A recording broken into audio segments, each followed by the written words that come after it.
Hi, my name's Becca, and I'm with Willow and Way Facilitation. I'm an independent facilitator here in the Orange County area in Southern California.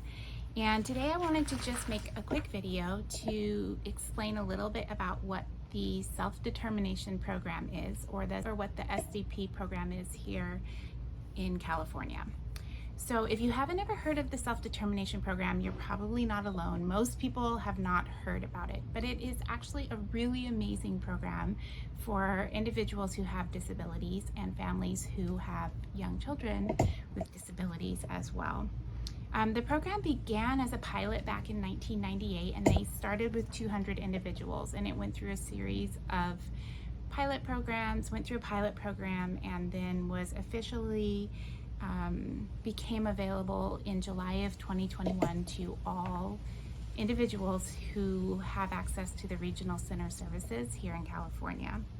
It is a completely voluntary program, and a lot of people don't even know that it exists. And it's the type of program where if you try it and decide that it doesn't work for you, you can transition back to traditional services within the regional center system. So what is SDP, or self-determination? The self-determination program is a service that is available through the regional center system. And what it does is it provides families with more choice, more control, and more freedom over the services that are typically provided through the regional center. It allows them to, these families who transition into this program, it allows them to have the same access to the funds that they would receive in the traditional system, but they can develop their own service plans and select their own providers that do not have to be vendored through the regional center system. And this is a really key difference, that instead of being limited to the regional center's list of vendors that they have approved, families that are a part of SDP can receive an individualized budget that they can then use to design a completely custom plan for their family. You can even hire your own providers and become an employer of those providers, and you can access your funds but have a lot more control over how you are being used, with how you're using those funds. Basically, you're not stuck within the system. You have the ability to build a support team around you that better supports your values and the things that you need. You do have to use those funds for services that are traditionally offered to you within the regional center system. So you can't go outside of what is traditionally offered. However, you have a lot more flexibility within those services to hire and find the services that better fit your needs. So who is it for? The self-determination program is for anyone who is eligible for regional center services in California. It's a really good fit for families or individuals who have felt like the traditional system isn't flexible enough, or they have tried to get their needs met through the traditional system and keep having problems finding vendors or service providers or people that really meet their needs. It's a great program for people who want more say in how their supports are used in a day-to-day life. So it could be something where you have more goals for independent living, or you want your children to receive more assistance, you need more assistance with your children throughout the day, or you're trying to navigate how to work within the system and what's being provided for you. This allows you to get creative and use the resources available to you in a much more flexible way.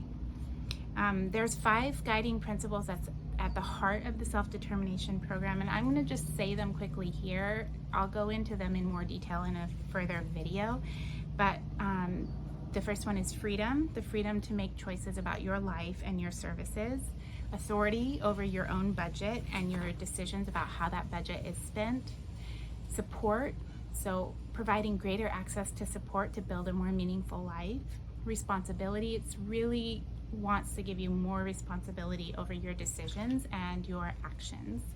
And then confirmation that your voice is being heard and respected, and you're not just a part of this system. So how does it work?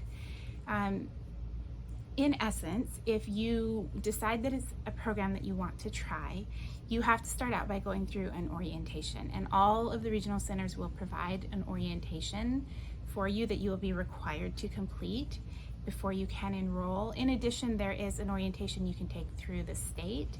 So there's 2 different orientation options. So you'll attend a mandatory orientation through either your regional center or through the state provided one that's online. And then you can try to navigate the process yourself, or you can hire what is called an independent facilitator to help you transition into the program and then to support you through your time in the program. I will go into a much more detailed video of how it works in future videos because it's very complicated. It's not impossible to do, but it does take a lot of time and effort to understand. But essentially, your first step would be to contact your regional center coordinator and let them know that you're interested in the program, and they would provide an orientation link for you. Or if you're interested in working with me, I can also help you find that orientation link. So what are some of the benefits and some of the challenges of this program? The benefits of SDP are that it is a custom program that is meant to enhance your choices and your support systems to better fit your values and better fit your needs. The ability, like I said, to choose providers that you trust rather than having to work through providers that are only available in the regional system, the regional center system. And then it should grow and evolve with you. So every year that you do SDP, you should find that it is providing for you more and more, and you're fine-tuning and tweaking your supports and your services and continually getting closer and closer to what it is that you need. Some of the challenges are, I've mentioned, it can be very overwhelming. When I went through the class to get my certification, it was hours and hours of homework every week just trying to understand the program and the system. And so for some families, that's not worth it. It's better for them to hire someone to help them in the program, or some families choose to go through the class themselves so that they can do it themselves, support either their own needs or a child that has disabilities, a minor. There's a lot of forms and tracking and accounting. There's a lot of tracking of money that for some people is not always comfortable, and a lot of advocating for yourself, which we all have to do anyways.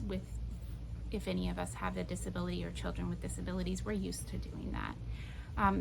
The benefit is you don't pay for that yourself. It does come out of the regional center budget.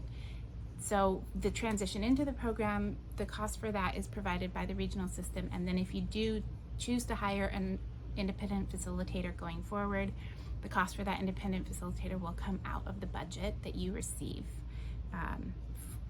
on a yearly basis. So if this is something that interests you, please feel free to talk to me more. I just wanted this to be a very quick introduction. I will link a much longer video that will explain this in much more detail, but if you're going to complete the orientation process through your regional center system, you're going to have to watch a long video anyway. So I wanted something that was short and quick that might answer a few of your questions as you get started in considering this option for your family.